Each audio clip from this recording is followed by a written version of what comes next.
Voilà, nous allons du coup commencer. Je vais tout d'abord me présenter en 2 minutes. Donc, je m'appelle Agnès Boeuf. Je travaille donc dans l'agroalimentaire. On va dire que ma carrière, je l'ai partagée en deux. Moitié de mon temps, j'ai travaillé dans l'univers du fromage et l'autre moitié dans l'univers du vin.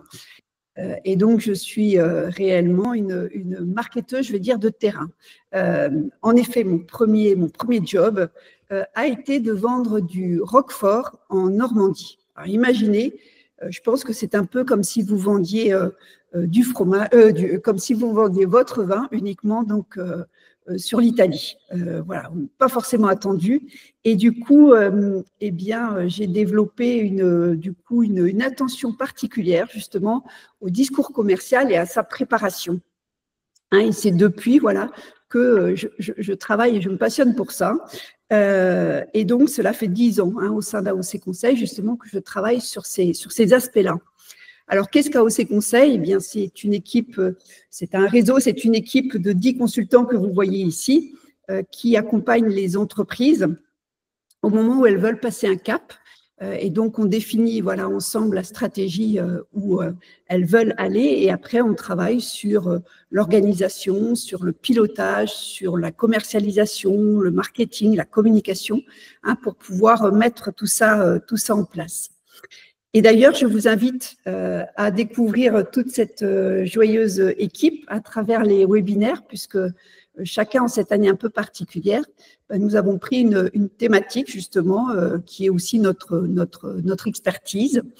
Et donc, voilà, vous découvrez les différents consultants et les différentes thématiques à travers ces webinaires que vous retrouvez sur les réseaux sociaux ou sur notre site. Alors, pourquoi moi j'ai choisi ce sujet de comment rebooster la relation avec vos clients historiques? Tout d'abord, naturellement, je trouve que voilà, développer c'est bien, mais engager c'est encore mieux, c'est encore plus exaltant et que ça demande encore plus voilà, d'investissement. Et je pense que dans le contexte économique actuel, ce sont vraiment vos clients historiques qui peuvent vous permettre justement de limiter la casse actuellement, voire justement de redévelopper encore votre activité si vous investissez pleinement sur ce sujet. Alors, comment vous allez vous retrouver dans ce webinaire? Ici, vous voyez voilà, le différents types de diapos que vous allez retrouver. Tout d'abord, sur ces diapos hachurés, eh bien, il va y avoir des infos flash qui permettent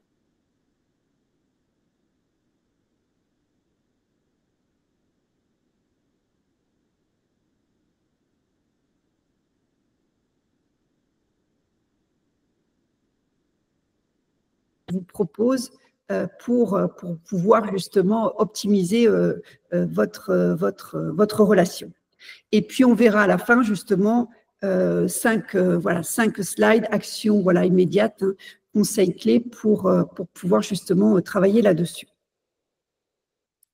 Alors, première justement info voilà, que je souhaitais partager avec vous pour pouvoir prendre conscience de cette importance de la fidélisation. Grosso modo, selon les univers, 65 à 75% du chiffre d'affaires d'une entreprise se réalise avec les clients qui sont déjà consommateurs de votre produit.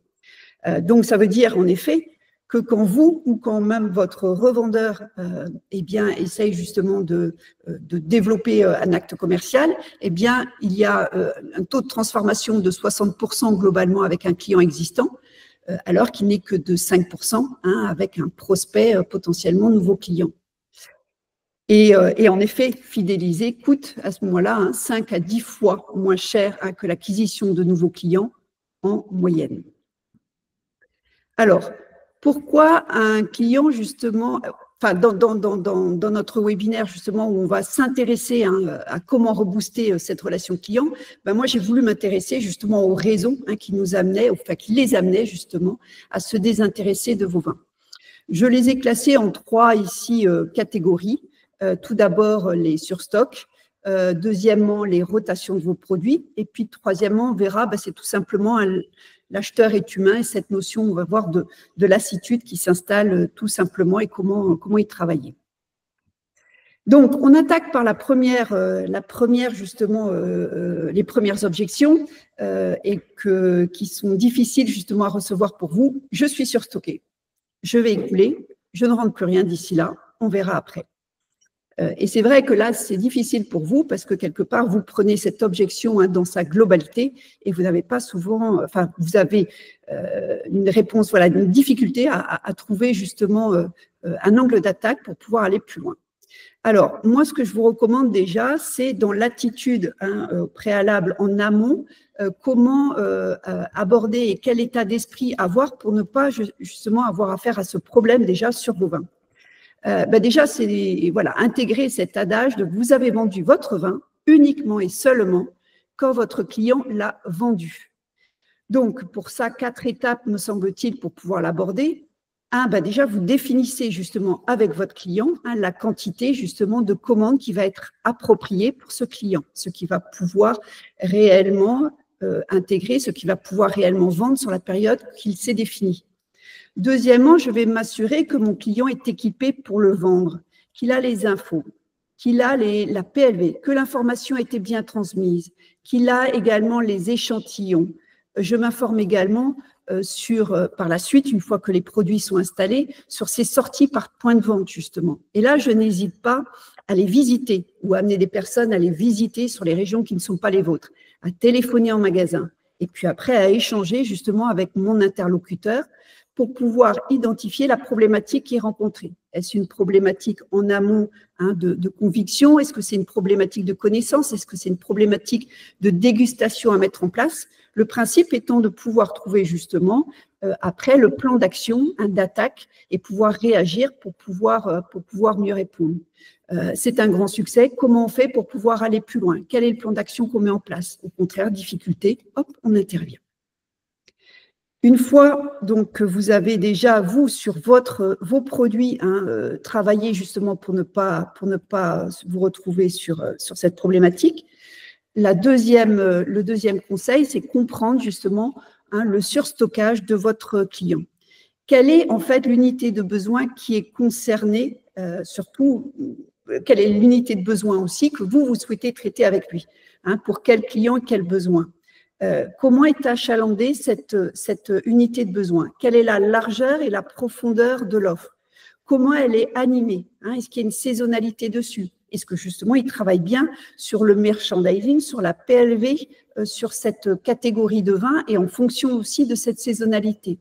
Est-ce qu'il active sa communication digitale, par exemple, pour pouvoir justement alerter de son offre produit au moment voulu? Est-ce qu'il enclenche également des rendez-vous découvertes pour pouvoir provoquer cette découverte et cette rencontre produit-client? Je réagis là-dessus. À un moment, j'avais besoin de faire un benchmark sur l'offre rosée et je suis allée donc chez les cavistes pour pouvoir, voilà, j'avais une douzaine de bouteilles à acheter. Et je me suis retrouvée à ressortir avec 2 bouteilles seulement et on était au mois d'avril, je crois. Problématique, je me suis rendu compte que, voilà, avec cette notion de surstockage, eh bien, les cavistes que j'ai visités, du coup, n'étaient plus à même d'être séduisants sur cette catégorie-là. Ils traînaient des millésimes des années antérieures, ils avaient peu de références, ça ne donnait aucunement envie. Et donc, du coup, moi qui étais prête à l'achat, je me suis retrouvée justement sans achat. Et donc, le principe, c'est de construire aussi avec vos clients cette offre et toute la communication autour. Je prends un autre exemple, par exemple, rouge méditerranéen puissant, aujourd'hui, qui peuvent être un petit peu justement en difficulté dans le contexte de communication. Vous avez sans doute plein d'atouts pour pouvoir aider votre client à construire justement non seulement une offre, mais aussi une dynamique autour. Créer un événement qui soit réservé, avec des surprises, avec peut-être des millésimes d'anthologie, avec des vins introuvables, avec peut-être des dégustations justement à l'aveugle, surtout sur des vins comme ça où on peut avoir des clients qui ont un portefeuille justement disponible plus important que sur la moyenne des vins produits. Donc l'idée, c'est d'accompagner aussi, enfin de bien comprendre quelle est l'unité de besoin dont on parle en surstock et d'accompagner aussi vos clients dans la construction, voilà, d'une offre qui est là au bon moment et qui est animée comme il le faut. Alors, une fois qu'on a passé ces problématiques de stockage, la deuxième catégorie d'objections, eh bien, on va parler de la rotation et des demandes. En effet, voilà, les commentaires qu'on entend. Ça ne sort pas. Vos bouteilles prennent la poussière. On ne m'en demande pas. Et puis, ça va au-delà. Ce n'est pas simplement sur votre exploitation, mais c'est une appellation que les gens ont oubliée. On n'en entend jamais parler. Vous savez, vous n'êtes pas attendu réellement sur ce créneau, sur ce positionnement prix ou sur ce type de vin. Alors, face à ces objections, moi, j'identifie là-dessus 4 raisons principales. 1, l'accessibilité prix. Deuxièmement, la visibilité et l'attractivité en linéaire. Troisièmement, l'argumentation que vous allez transmettre à votre revendeur prescripteur. Et quatrièmement, l'animation. Alors, je vous propose qu'on le regarde justement en détail ensemble.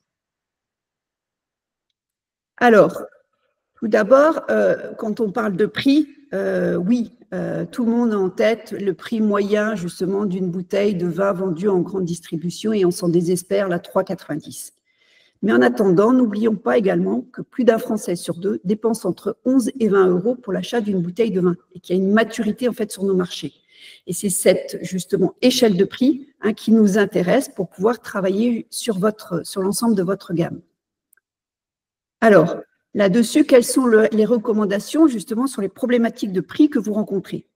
Tout d'abord, améliorer votre connaissance là-dessus, étudier votre concurrence, étudier les échelles de prix, identifier justement ces différentes unités de besoin. On se retrouve avec des groupes justement de produits 6-9 euros, 12-15 euros, 18-19 euros. Essayez d'identifier et positionner également votre gamme à l'intérieur. Et vérifiez d'ailleurs que votre positionnement de gamme, il est adéquat. Travaillez là-dessus sur des dégustations à l'aveugle avec les produits concurrents. Une fois que vous avez cette visibilité et que vous voyez que vous avez une problématique justement de positionnement prix par rapport à l'unité de besoin que vous avez identifiée, travaillez justement sur l'analyse de la valeur de vos produits. Et n'hésitez pas à travailler justement sur l'évolution du mix produit nécessaire.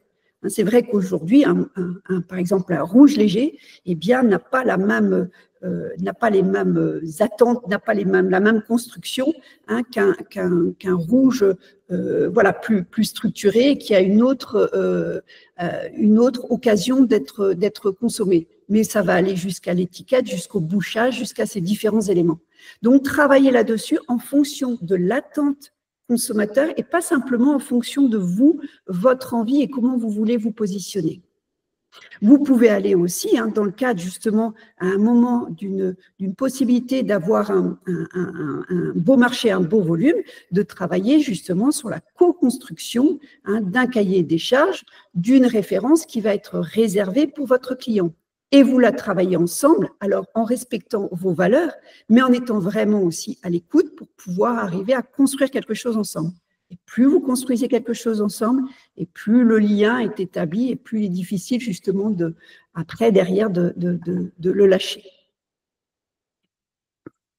Alors, on quitte justement cet aspect prix pour parler maintenant des rotations et de votre demande. Juste là, justement, une petite information comparative pour se rappeler à quel point nous sommes dans un marché atomisé. Un caviste compte en moyenne, globalement, 300 références vins. Plus derrière les références justement en bière et en spiritueux. Un fromager, pendant ce temps-là, il compte uniquement 120 références. Alors, on voit cette atomisation qui va du coup avoir des conséquences également sur la visibilité de votre produit. Là, on change d'univers, on est en grande surface alimentaire. Par rapport à la vitesse de déplacement d'un chaland dans un magasin et par rapport à sa capacité de visionner, justement, qui est de 3 images secondes, eh bien, le seuil de visibilité d'un produit en grande surface alimentaire, il est de 33 cm. Ça veut dire que c'est un facing de 4 bouteilles à ce moment-là minimum. Et bien souvent, bien sûr, on est loin de là. Donc, par rapport à ces problèmes de rotation, pour moi, j'identifie trois enjeux. Le premier, je vais parler justement de l'émergence. Émerger en 1/3 de seconde. Là, on ne parle pas d'attractivité, on ne parle pas de séduire, on parle d'émerger. Alors, sachez qu'en un tiers de seconde, on ne va pas voir justement l'intérieur de votre étiquette. On ne va pas voir votre communication.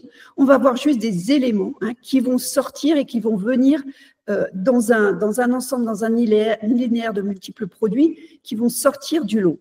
Et donc, comment on va pouvoir émerger? Via un surconditionnement d'une banderole, d'une collerette, d'un sticker et autres, via une forme de bouteille originale, via peut-être une couleur de vin si j'ai une bouteille transparente, voire éventuellement une capsule originale. Voilà, ce sont uniquement les éléments que je vais pouvoir identifier pendant ce tiers de seconde. Donc, si c'est quelque chose que vous souhaitez prendre à bras le corps, c'est vraiment à intégrer justement dans un univers plus global de bouteilles et travailler sur, quand je passe devant, est-ce que cette bouteille saute du rayon? Deuxième point, c'est bien sûr attirer à ce moment-là l'attention et déclencher la préférence une fois que j'ai émergé. Et ça, comment? Eh bien là, je vais travailler tout d'abord sur mon nom de marque, que ce ne soit pas un nom de marque générique que j'ai entendu de multiples fois. Je vais travailler également sur la couleur, les effets que je vais avoir sur mes étiquettes et sur la capsule. Et puis, je vais travailler bien sûr sur les illustrations, sur les typographies qui vont accompagner tout ça. Le troisième axe sur lequel je vais travailler justement pour cette visibilité et tractivité en linéaire, je vais travailler, si besoin est, sur l'explication du produit. Aujourd'hui, on a justement des nouvelles catégories de vins qui sont en train de naître et qui amènent le consommateur ailleurs. N'hésitez pas là-dessus à afficher votre promesse produit de façon claire, avec des pictos, avec un simple nom, un simple adjectif, pour pouvoir dire qu'est-ce que vous proposez dans cette bouteille. Et bien sûr, vous avez l'explication sur une contre-étiquette, mais ça, on imagine déjà qu'on a déjà pris la bouteille en main. Donc, n'oubliez pas sur la face avant, de venir justement sur des catégories, profils, produits nouveaux, de venir interpeller. Pareil, vous faites partie d'une démarche syndicale où on a créé une nouvelle catégorie de produits, sachez l'afficher, sachez la définir et avoir une identité commune que vous véhiculez. Après, vous avez aussi les possibilités là-dessus, sur votre contre-étiquette, au-delà de l'explication, apporter tout votre univers via justement des QR codes stylisés qui sont complémentaires aux QR codes réglementaires ou les liens vers des réseaux sociaux pour pouvoir basculer sur justement le complément d'univers de marque. Je bois juste un petit coup.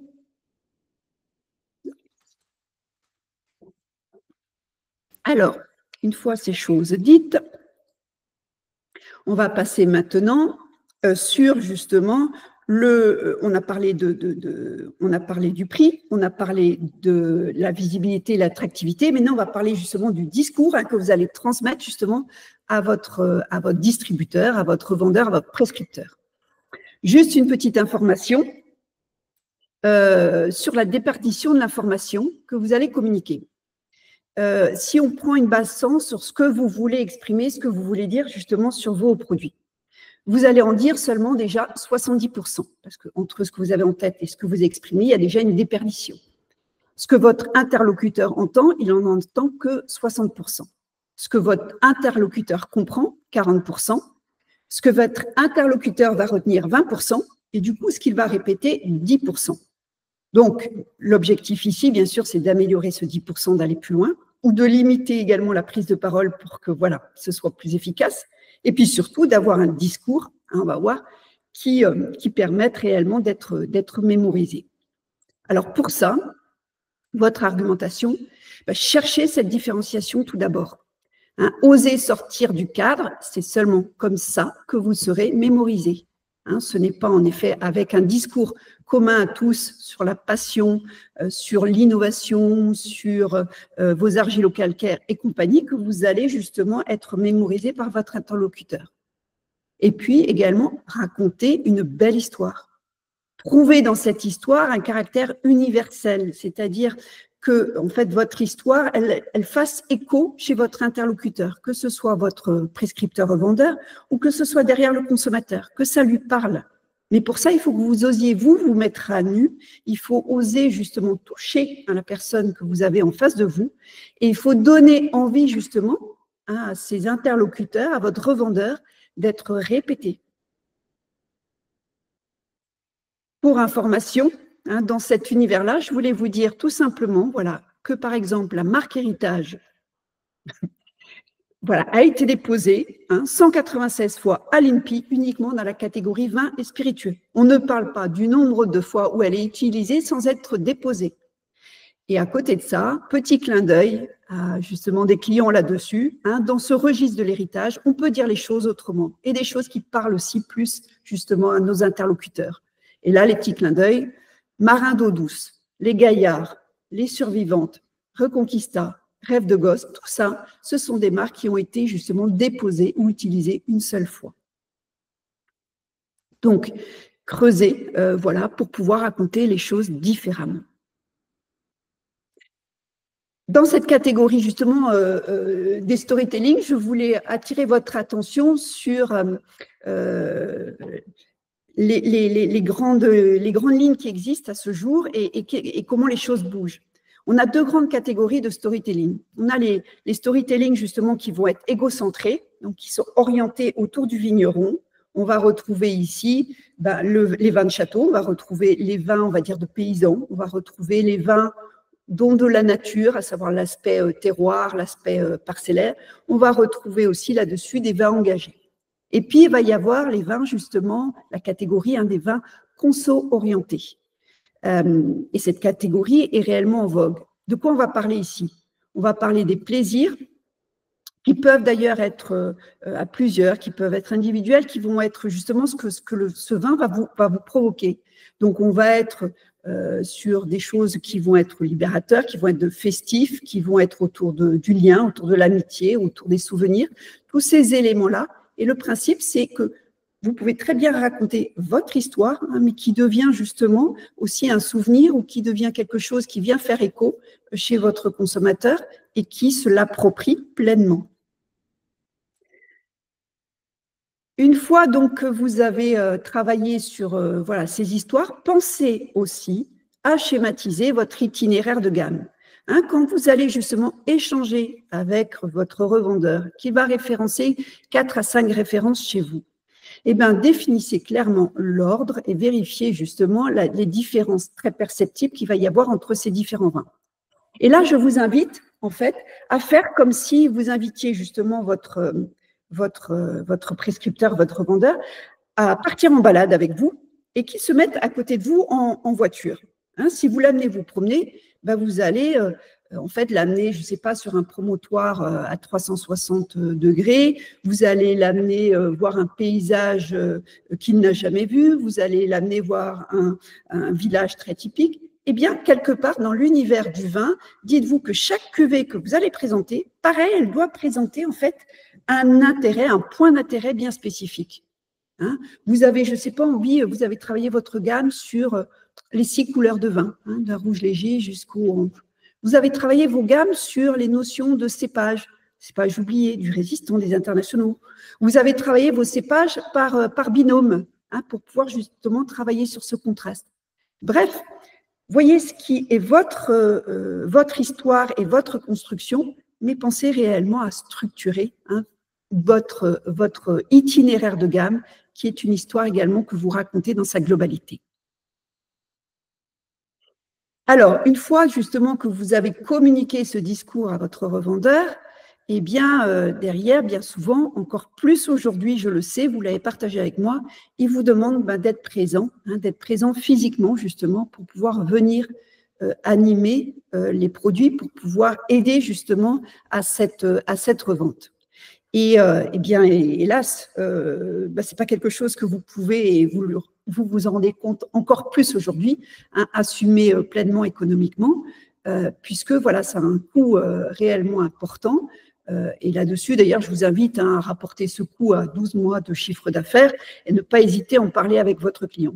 Par contre, vous avez vraiment possibilité d'être présent également à ses côtés, à distance. Et vous pouvez rendre ça également vivant.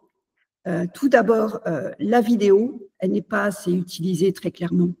Des vidéos de dégustation, des vidéos de découverte nouveauté, où vous pouvez d'ailleurs amener votre client de la découverte du vin au vignoble pour pouvoir montrer le lieu où vous l'avez produit, en cave pour pouvoir montrer cet itinéraire.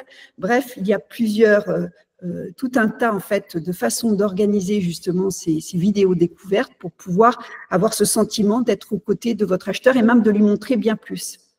Pour ceux qui sont aguerris, organisez des lives avec votre distributeur, avec ses clients un jour en magasin, ou vous pouvez même organiser une dégustation, ou tout simplement chacun de chez soi à animer la communauté.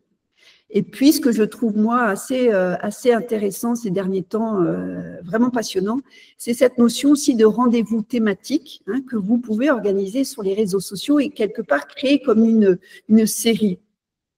À vous de choisir votre univers, que ce soit la mixologie ou le microbiote voilà, de vos sols, c'est à vous de choisir ce qui vous parle. Mais ce rendez-vous régulier, c'est très intéressant en fait, parce que quelque part, eh bien, se met en place un attachement à vous, un attachement au vigneron. Comme dans une série, on s'attache au personnage et on est en attente de la suite. On a un intérêt, donc on a une appétence. Et puis, il y a une interactivité également qui se crée avec le vigneron, mais aussi avec la communauté qui visionne et qui commente. Et du coup, on est vraiment là dans un outil formidable de fidélisation. On a fini sur cette partie rotation demande. On arrive à une autre partie qui est justement le fameux facteur humain. Et là, qu'est-ce qui se passe? En fait, il y a un silence, voire des non-dits. En fait, c'est une sorte de lassitude qui s'installe. Et voilà, il ne vous appelle pas, il ne commande pas. Tout d'un coup, vous arrivez, ah oui, je l'avais oublié. Ouais, c'est un peu toujours la même chose quand même, ces vins. Les clients en ont marre, pas vraiment de nouveauté. Moi, j'ai envie de changer, quoi. Ah, puis j'ai bien aimé le jeune la dernière fois, voilà ce qu'il m'a présenté. Et là, voilà, c'est plus délicat parce qu'il n'y a rien qui est mis. Et pour autant, voilà, vous pouvez travailler pour pouvoir entretenir justement cette relation client et ne jamais le lasser. Alors, voyons quelques astuces. Tout d'abord, avant de voir ces propositions justement de solutions, juste pour se remettre dans le contexte, un agent commercial, il compte, allez, on va dire jusqu'à 30 domaines dans son portefeuille en moyenne. Ça fait donc à peu près 350 bouteilles et histoires à mémoriser, à incarner. Donc, ça fait beaucoup. Mettez-vous dans sa peau. Autre information également, une fois que c'est mémorisé, pensez que cette histoire, elle va être présentée en moyenne 4 fois avant d'être bue. On va avoir le vigneron qui va présenter à l'agent ou au grossiste, cet agent qui va le présenter au caviste, ce caviste qui va le présenter à son client et le client qui va le représenter aux convives avec lesquels il va partager.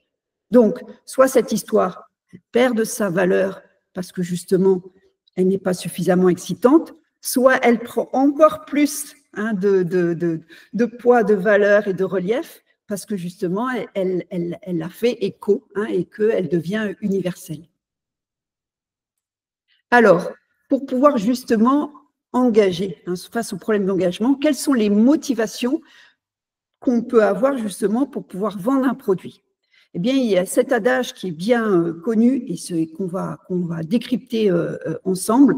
On vend bien que ce qu'on aime, ce qu'on a compris, ce qui nous intéresse et ce dont on vient de parler.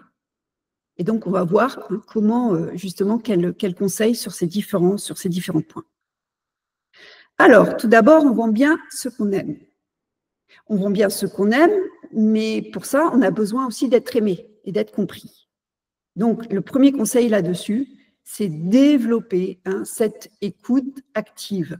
Il faut que vous arriviez à bien connaître justement tout votre discours, vos produits qu'on a vus tout à l'heure, pour pouvoir développer votre capacité à aller chercher de l'information, à questionner, à observer, à fouiller, pour pouvoir bien comprendre les besoins de votre interlocuteur, au-delà de ses besoins, ses attentes qui ne sont pas forcément émises spontanément, quel serait son monde idéal professionnel, comprendre aussi son organisation, pour pouvoir justement lui apporter vraiment les solutions appropriées. Ne pas lui proposer un tarif complet, ne pas lui proposer une offre dans sa globalité.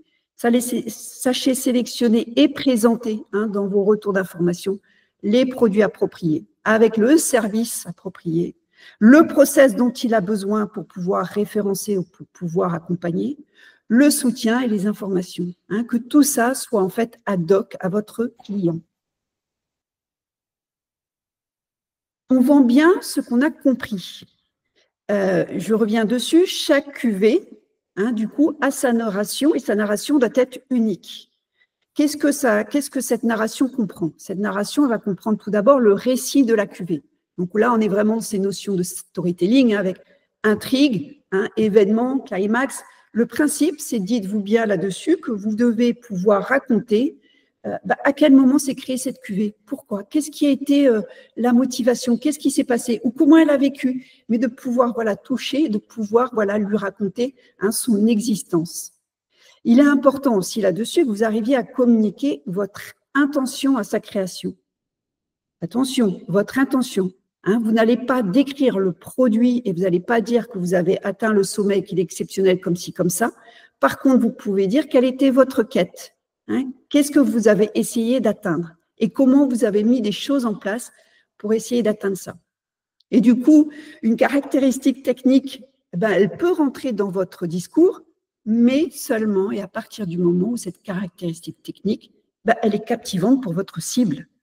Si elle est complètement ésotérique, je ne vois pas l'intérêt. Pensez qu'il y a vraiment cette partie visible de l'iceberg et la partie non visible. Si vous faites basculer un élément de la partie non visible à la partie visible, vérifiez avant que ça va lui parler. Et donc, du coup, vous devez vérifier aussi là-dessus que chaque cuvée a sa raison d'être. Elle a un profil produit singulier, perceptible par votre buveur, j'insiste bien là-dessus, pas simplement perceptible par un expert, selon son positionnement prix. Dites-vous bien, est-ce que le consommateur auquel je m'adresse, est-ce qu'il va avoir une différence entre telle cuvée et telle cuvée? Parce qu'en fait, il ne doit y avoir aucun chevauchement entre deux cuvées. Chacune doit réellement occuper une unité de besoin particulière et avoir son propre storytelling.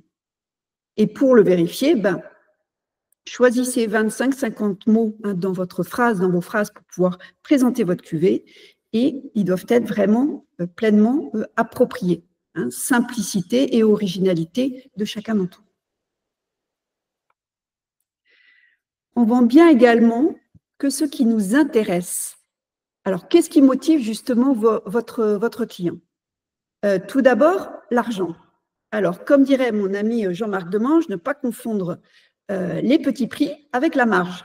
Ce qui l'intéresse ici, lui, c'est la marge. C'est ce qui va rester au final dans le tiroir caisse à la fin du mois. Et pour ça, je vous invite d'ailleurs à visionner le webinaire de Jean-Marc Demange sur la cohérence tarifaire. Il est super intéressant pour pouvoir justement bien comprendre comment je construis tout ça pour que chacun, en effet, puisse pleinement réaliser la marge dont il a besoin pour pouvoir bien vivre. Deuxième point, une fois qu'il y a cette notion d'argent qui a été assurée, on aime bien avoir une dynamique dans son activité, dans son point de vente. Donc, la vente, c'est comme des petits pains, quelque chose qui fonctionne bien. Pour ça, il faut avoir un bon positionnement. Ça veut dire vraiment cette notion de rapport qualité-prix. Donc, on revient tout à l'heure à cette notion d'analyse de la valeur par rapport à ce que vous voulez, dans quelle unité de besoin vous voulez être.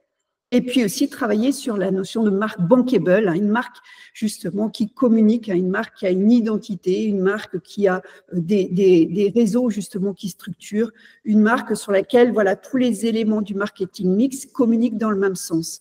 Une marque qui n'est pas déceptive. Votre client, qu'est-ce qu'il aime aussi? Il aime tout simplement impressionner, lui, ses clients consommateurs.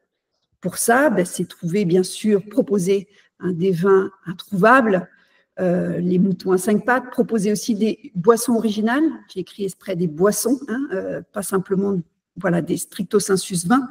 Proposer aussi des animations jamais vues.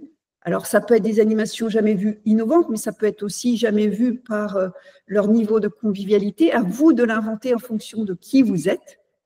Et puis, bien sûr, hein, pour impressionner ses clients, c'est aussi pouvoir incarner ce fameux beau récit, hein, pouvoir le transpirer, être bien avec et pouvoir aimer le relayer et faire écho également chez les clients une fois qu'ils le diffusent. Et puis, qu'est-ce qui l'intéresse également, votre client particulièrement? Eh bien, c'est un point majeur, c'est la tranquillité. Et cette tranquillité d'esprit, va passer par la confiance. Et là, j'ai mis des qualités justement qui me paraissent indispensables aujourd'hui sur les entreprises. La première étant la régularité. Alors, la régularité, souvent on parle de régularité produit. Certes, c'est le premier réflexe, régularité produit. Mais pas que.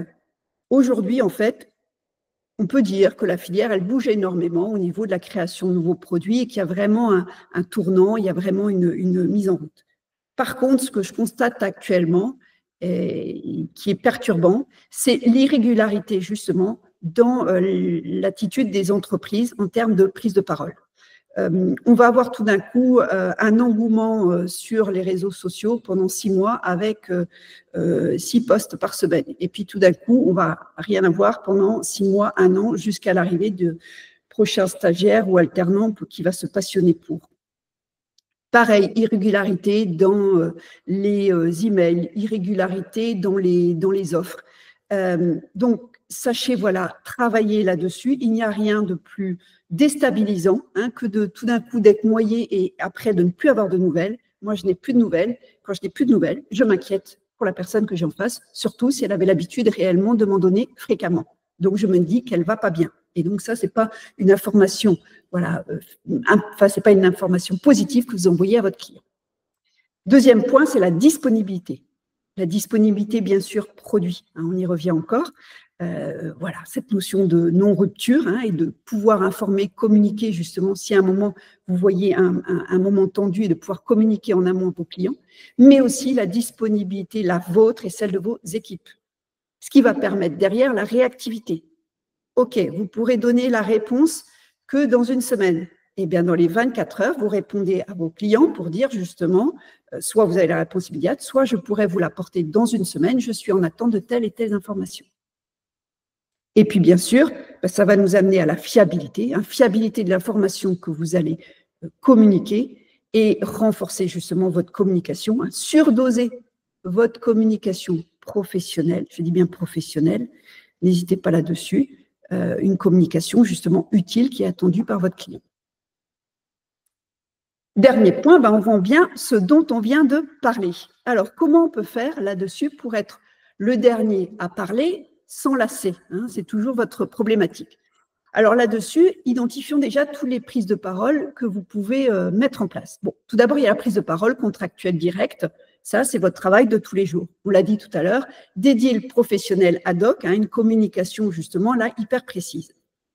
Deuxièmement, il y a la prise de parole amicale qui est également une prise de parole directe. Là-dessus, faites-vous un planning aussi sur 3, sur 5 ans en vous disant, voilà, j'aimerais pouvoir inviter tous mes clients importants sur l'exploitation pour qu'ils puissent venir partager avec nous cet univers. Ou je le fais également, votre univers, vous pouvez le partager à un moment sur des manifestations, sur des salons, sur des regroupements de vignerons. Et là, vous venez partager aussi un autre univers. Ou tout simplement avoir une attention auprès de votre client, que ce soit sur un moment difficile ou tout simplement pour partager des choses plus agréables. Après, il y a les prises de parole publiques, justement, sur les réseaux sociaux. Celle-là, quelque part, elle est libre, c'est-à-dire qu'il n'y viendra que si, voilà, il est motivé. Et donc, du coup, il ne va pas pouvoir vous reprocher à un moment d'être trop bavard. C'est lui qui vient vers vous. C'est ces fameux rendez-vous tout à l'heure dont je parlais, instructifs, ludiques et autres, ces séries que vous mettez en place sur les réseaux. Pensez aussi aux prises de parole collectives publiques. Vous vous investissez au niveau du collectif, dans le mouvement syndical, sur la création d'une sélection, d'une nouvelle catégorie de vin, une initiative environnementale ou autre. Sachez voilà, que cet aspect collectif déclenche naturellement justement la sympathie chez votre interlocuteur également. Pensez au témoignage aussi d'un tiers, c'est-à-dire là, c'est plus vous qui prenez la parole, ce sont les autres qui parlent de vous, les avis clients, les prescripteurs, communication d'un confrère. Il n'y a rien de tel pour pouvoir justement convaincre sur le bien fondé de votre entreprise et sur la renommée. Donc, cette notion de communication directe et indirecte, en fait, elle va valoriser l'amélioration continue de l'entreprise, qui va être en fait la première motivation de votre acheteur. C'est-à-dire qu'on voit une entreprise qui avance, qui se construit. On va voir une entreprise dynamique et qui n'a pas justement ses à-coups. Voilà, alors, en conclusion, juste là, on va avoir cinq slides justement sur des recommandations aussi d'action derrière immédiate avant de pouvoir échanger. Premier élément, quand vous travaillez justement sur des clients historiques et sur cette fidélisation, vous avez deux axes de travail. Il est intéressant de penser à ces deux axes. Vous avez d'un côté la consolidation et de l'autre côté le développement. La consolidation, comment vous la travaillez? Justement, en observant et en travaillant sur votre distribution numérique pour pouvoir grimper justement dans les strates selon les résultats de vos produits, gagner dans les strates justement des différents typos de magasins. Deuxièmement, travailler l'emplacement également de vos produits pour pouvoir, et selon la saisonnalité, pour pouvoir aussi gagner en visibilité. On a dit tout à l'heure, travailler cette connaissance produit auprès de vos interlocuteurs, auprès de ceux qui vont faire la revente, qu'ils soient formés pour, qu'ils soient accompagnés, voir la connaissance produit via vos cartons en glissant des feuillets, enfin voilà, développer cet aspect-là. Et puis, n'oubliez pas de travailler sur un plan d'action, un plan de communication annuel, pour justement éviter ces irrégularités et pour éviter ces trous à un moment dans votre communication. Vous prévoyez et vous vous mettez des deadlines pour pouvoir en effet avoir quelque chose qui est activé, qui est rythmé toute l'année auprès que ce soit de vos agents, que ce soit de vos clients, d'avoir quelque chose de régulier. Le développement en face de ça, ça va être quoi? Ça va être, on a beaucoup parlé de la curiosité et justement de l'écoute client. Donc, ça va être l'observation justement de son assortiment, de ce qu'il a dans son portefeuille. Ça va être le questionnement sur ses attentes. On ne questionne jamais trop un client sur ce qu'il est, sur ce qu'il propose et sur ses difficultés. Travaillez aussi l'échantillonnage nouveauté. Vous pouvez décréter qu'il y a un mois dans l'année où à chaque fois que vous avez une commande, je ne sais pas, de 12 produits, vous créez un 13e carton sur lequel vous allez distribuer justement les dernières nouveautés ou les produits que vous souhaitez faire découvrir. Et à ce moment-là, vous l'intégrez comme étant un élément à part entière de votre plan d'action que vous communiquez. Partagez aussi les réussites que vous avez glanées sur les différents marchés et qui peuvent permettre de transposer, surtout sur des marchés qui sont justement plus développés ou plus matures que d'autres. Eh bien, n'hésitez pas à partager. Ça permet en fait de se projeter pour un client avec une expérience autre et avec des résultats sur un autre marché. Deuxième conseil, oser. Oser toucher la personne qui est en face. Oser l'émouvoir. On vend de l'émotion, on ne vend pas des produits. Oser expérimenter pour ça et oser échouer. Échouer, ce sera votre force. Soyez humain. Donc là-dessus, un conseil, imposez-vous un défi chaque année. Donc n'hésitez pas, révisez, faites un diagnostic de gamme et révisez votre gamme, complétez votre gamme. Créez des produits, comme on a dit, complémentaires. Innover dans votre communication et affiner avec tout ça aussi votre identité. À un moment, dites-vous, est-ce que les mots que j'emploie, ils me représentent réellement ou est-ce que je dois revoir justement mon site, ma brochure, mes différents écrits? Est-ce qu'ils sont en droite ligne avec ce que je suis? Mettez-vous à la place de votre vendeur et de votre consommateur. L'idée, c'est justement mieux l'écouter, mieux lui répondre. Donc, appropriez-vous en fait ces problématiques. Là-dessus, recommandation, moi je l'applique tout le temps dans tous mes accompagnements. À un moment, je travaille sur justement la fameuse méthode Soncase qui permet à travers toutes les typologies d'acheteurs que j'ai en face de moi de pouvoir justement identifier mes arguments sur mon exploitation, sur mon entreprise. Donc ces typologies, c'est sécurité, orgueil, nouveauté, confort, argent, sécurité, environnement, Hein, de là, on a justement un peu toutes les caractéristiques, voilà, qui expriment justement les motivations, hein, de votre acheteur. Et l'intérêt, c'est de savoir là-dessus où vous êtes, quels sont vos arguments sur chacune d'entre elles. N'hésitez pas à endosser, à prendre le rôle justement aussi de cascade de clients mystère et d'aller rencontrer justement des cavistes, aller en grande distribution et autres pour pouvoir découvrir de nouvelles catégories de vins, découvrir votre appellation, comment elle est présentée, qu'est-ce qu'il en dit, qu'est-ce qu'il dit sur vos confrères, qu'est-ce qu'il dit également sur vous. Hein, soyez curieux là-dessus. Et une autre façon aussi d'être curieux, tout simplement, c'est une enquête client. Aujourd'hui, avec le digital, c'est tellement facile et ça prend peu de temps, hein, de pouvoir justement venir questionner aussi ses clients. Un client questionné, un client qui a répondu, en plus, il est investi, il s'est engagé. Puis en plus, s'il y a des choses qu'il a suggérées à un moment sur lesquelles il voulait avoir une attention et sur lesquelles vous apportez après des réponses, il est encore plus engagé. Donc, il y a vraiment plus cette notion de fidélisation à ce moment-là qui s'installe. Une fois que vous avez tout votre discours, que vous avez tous vos éléments, entraînez-vous comme un sportif. Vous devez préparer, visualiser votre entretien. Vous devez avoir vos équipements de vente et de communication qui sont prêts, vos réponses aux objections. Hein, le fameux pitch qui est grosso modo, la minute que vous avez, la minute 30 que vous avez au téléphone pour pouvoir accrocher l'attention de quelqu'un, ou en salon aussi pour pouvoir accrocher une attention et pour pouvoir aller plus loin. Eh bien, ce pitch, c'est 200 mots maximum. C'est 90 secondes pour prouver que vous êtes différent, unique. Donc, chaque mot, hein, doit être authentique. Chaque mot doit être fluide. Chaque mot ou un mot sur 2 ou sur 3 doit être différenciant. Hein, il doit vous correspondre pleinement, mais aussi, voilà, original. Et le tout, voilà, doit être pleinement fluide. Vous devez être hyper à l'aise avec pour pouvoir après vous concentrer justement sur votre client et sur son écoute. Et dernier point, eh bien, moi je ne vois pas comment on peut travailler sur une amélioration si à un moment on n'a pas de bilan. Et pour pouvoir avoir un bilan, il faut avoir des données. Donc pour ça, mesurer, évaluer, ajuster vos performances, partager cette information.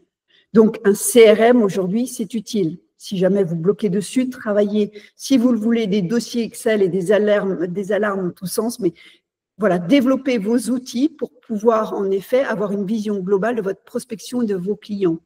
Travaillez aussi vos statistiques mensuelles sur, je ne sais pas si c'est votre top 10, top 20, top 50 qui est important chez vous de vos clients, mais pour pouvoir avoir une lecture, alors mensuelle ou trimestrielle, mais pour pouvoir avoir une lecture des résultats et pour pouvoir réagir et justement travailler avec lui une réponse et une construction, parce que si vous perdez des ventes, c'est mauvais pour vous, mais c'est aussi mauvais pour lui. Donc, pouvoir le travailler ensemble. Et travailler ces fameuses aussi revues de marché, hein, avec vos clients majeurs, une fois par an, vous vous posez dessus pour justement tirer un bilan et pour pouvoir projeter la suite. Et comme je vous disais tout à l'heure, je vous invite, hein, les uns, les autres, au moment de raccrocher, de vous dire, bon, qu'est-ce qui m'a marqué, qu'est-ce que j'ai trouvé intéressant et que je souhaite mettre en place, et de prendre rendez-vous aussitôt, hein, dans votre agenda pour pouvoir travailler avec vous-même sur cet aspect-là. Voilà, pour ne pas oublier, hein, ce webinaire. S'il n'y a pas plus de réactions ou de questions, eh bien, je vais vous souhaiter une bonne soirée. Merci pour les pouces qui sont en train de se déclencher. À très bientôt à tous. Enchantée pour ceux que je ne connaissais pas. Au revoir.